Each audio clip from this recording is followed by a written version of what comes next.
meron kang pendant na asul na unicorn. Tig-isa kayo ng ina mo. Nasaan na yun?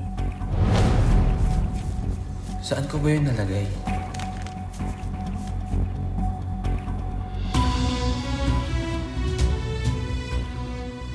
Hindi totoong siya ang nanay ko. Hindi pwede.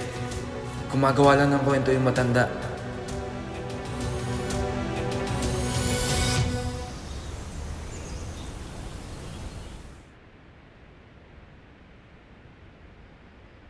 Steph, uy, ano ba talaga nangyari? Bakit ganyan ka makaiyak? Ano ba sinabi sa'yo ni Miss Chinchin? Knowing her at kung gaano kainit yung dugo niya sa'yo, sigurado ako ikaw na naman yung sinisi nun. Hindi ka naman niya sinaktan, di ba? Eh ako na lang din palaki ng gulo kasi syempre nanay siya. Mag-aalala siya sa anak niya. Di ba? Hindi pa rin tama na sa inyo binuntun lahat yun. Kung may problema siya sa paglapit-lapit sa'yo ni Anton, eh di yung anak niyo yung pagsabihan niya.